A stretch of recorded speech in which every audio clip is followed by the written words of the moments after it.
This is one industry that has continued to evolve and continue to evolve without, you can't point to any database, you can't point to anything.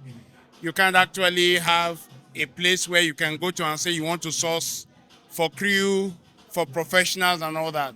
And so when you have somebody who is providing this service for a small fee, and who could help you through your production process from scripting to post-production to even distribution and marketing. I think it's something that we should all embrace. It's something that we should support, and it's something that is worth endorsing. And which is why I was very quick to say that, look, this thing we're going to support, because we get a lot of people sending us messages to say, I'm looking for a reliable crew, I'm looking for a certified crew.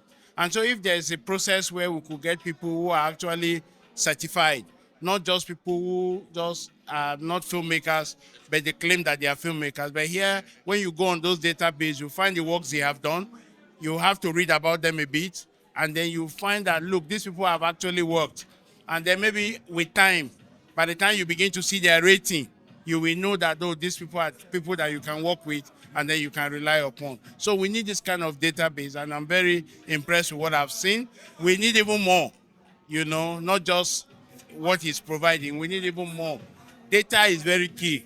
And just punching the internet from UK, from England, from America, and just asking, how can I get a good DP, for instance, to work with? And you're able to get it from this kind of platform. You'll find out that, oh, it's a platform you can trust, especially knowing that those behind the platform are people that have done verifiable work, are people that have done things. It makes my work easier, because if I want to talk about licensing anyone, if I want to talk about maybe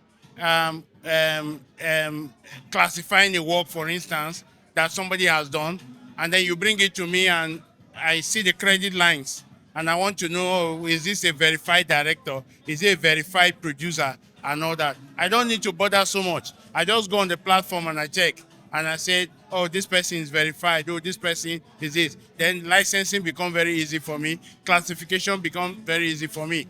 And then when we get inquiries about people and I need to make recommendations, I don't need to wander so far to get those people recommended. And I know that I'm recommending them from a platform that I can go back to and hold and say, oh, I found this person on your platform. This person is not genuine. This person is not reliable. And you have made me, as a government agency, to recommend the person. So there's a problem. So it will make my work very easy. And that's why we are going to have the link on our website, so that when you click on our website, you can easily go there and do, consult them, for whatever service you want to do. And knowing that they're on our website, then you know that we trust what they are doing. We're trying to see how technology can make us do our work very fast. And we have started that process already. Now, you don't need more than 24 hours to have your film classified at the board. Formerly, it used to be like a week, 10 days, people are complaining. But now, from the process of certification, from the problem of uploading your film, you can do that all online, and you get your response within 24 hours. And within that 24 hours, you are going to get your certificate online too. If you now want a physical certificate, you can now request for that one, and all that. Then secondly, we are doing a lot of archiving of these materials. We have talked about it, and we are doing it both in the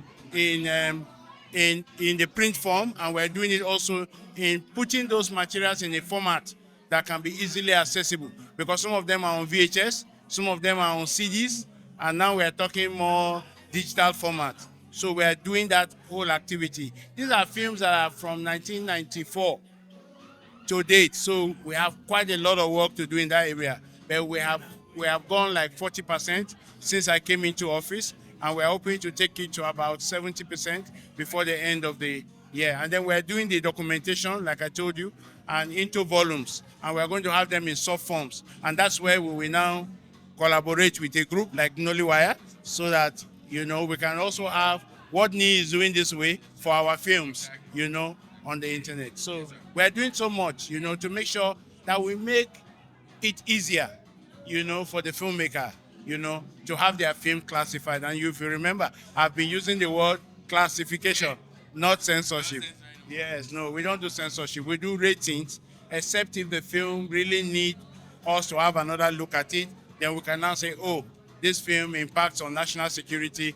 This film has the ability to a very divisive tendency. Then we'll have another look at the film.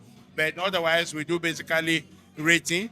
And I know you will say, but you are still called National Film and Video Censors. But yes, we are still called because for you to have a name of an institution that came into being by law, you have to go back to that organ to have the name changed. So we have gone back to the National Assembly, and the minister has presented the matter to them.